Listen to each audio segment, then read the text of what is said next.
uh, the people that we had to file a case against. So we requested for protection to be given to us, due protection to be given to me and my family while we are here, so that at least our safety is ensured. And we also very humbly requested for some compensation from the state of Andhra Pradesh, because we have gone through immense and very unjust financial toll fighting this false case in Andhra Pradesh, which is a lot away from my home state, Mumbai, Maharashtra, and along with the emotional, mental, physical suffering to the toll on our health, everything that we faced. And Anita ma'am was very kind enough to very patiently hear all my grievances, and she assured us that all the injustice done to my family, all the brutal attacks, the brutal blows, and the assaults that happened on us in the previous regime, this present government would take all the necessary steps to rectify all these wrongdoings that happened to us, and as soon as possible deliver our rightful justice to us, which along with she also assured that my instruments which were very wrongfully seized from me, they would be returned to me in the due course after the completion of investigation closing this case as false.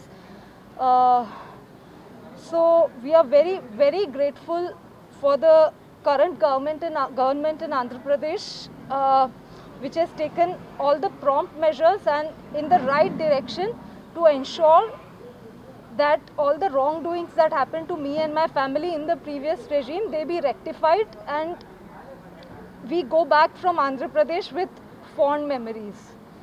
Thank you very, very much. How much compensation are you expecting from the government? Compensation does not matter. It's just, we've suffered a lot, so that's just going to be soothing our wounds, and uh, one of my on foremost on the list of the wonderful people that I want to thank is all you media people. Number one, you brought all that had happened, all the wrongdoings that happened to light. Otherwise, truth would never have come to light. I thank God that He acted through you people and all these good people to bring all the injustice to light.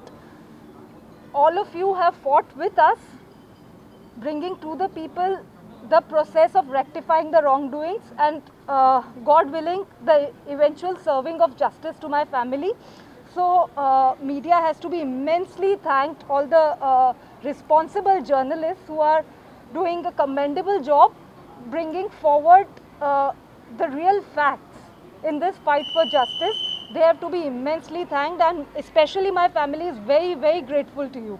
Are you satisfied what happening? Are you అంటే ఎవరు పెద్దలు ఉన్నారు ఏంటి అనేటువంటిది మీ media ద్వారా అంతా బయటకు వచ్చింది.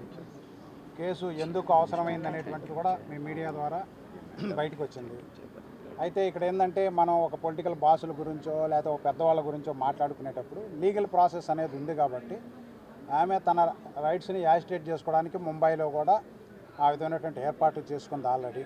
కాబట్టి అది ముంబైలో తేల్చుకుంటుంది ఆ విషయం అనేది ఎట్లా జరిగిందని. కానీ దీని రూట్ కాజ్ ఏందనేటువంటిది మీ అందరికీ తెలుసు. మనం బహిరంగంగా దాన్ని చెప్పుకోవాల్సిన పనేం లేదు. ఆల్రెడీ రికార్డులోనే ఉంది, అది పోలీసు రికార్డులో ఉంది, ఇన్వెస్టిగేషన్లో వచ్చింది.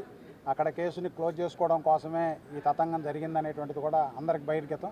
అయితే అక్కడ ఎట్లాగో కేసు ఉంది, ఆ క్లోజర్ అయినటువంటి కేసు ఏం చేయాలనేటువంటిది కూడా తన లీగల్ స్టెప్స్ ఆల్రెడీ స్టార్ట్ చేసింది.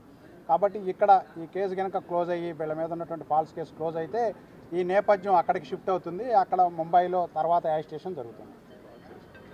మిత్రులారు, ఇంకా చెప్పాల్సింది ఏంటంటే ఈ మొత్తం ఎపిసోడ్లో మీడియా ద్వారానే ఈమెకి న్యాయం జరిగింది. మీడియా పీపుల్ అందరూ కూడా అనేకమైనటువంటి ఛానల్స్లో డిబేట్ చేశారు, యూట్యూబర్స్ చాలామంది సహాయం చేశారు.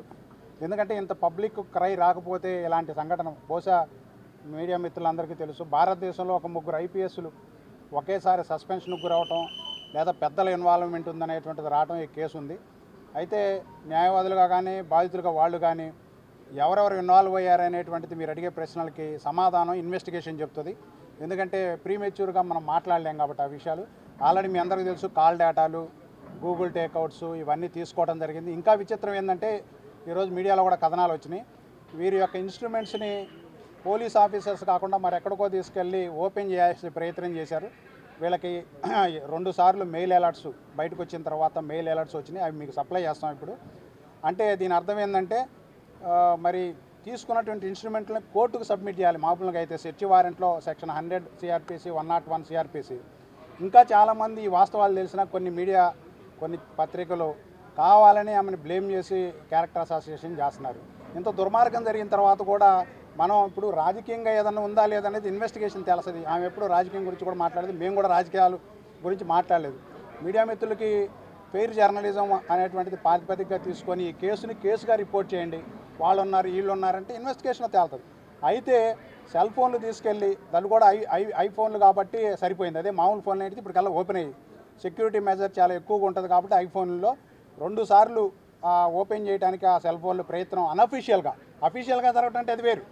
అనఫీషియల్గా 2 సార్లు ఓపెన్ చేయడానికి అది ఎక్కడి నుంచి ఓపెన్ చేయించడానికి ప్రయత్నం చేశారనేటువంటిది కూడా ఆల్రెడీ వీళ్ళకి మెసేజ్ రూపంలో ఐఫోన్ ఇచ్చింది. దాన్ని అవసరమైతే అఫీషియల్గా ఐఫోన్ అథారిటీస్ దగ్గర నుంచి కంపెనీ దగ్గర నుంచి వివరాలు సేకరించి మీడియాకి సబ్మిట్ చేస్తాం.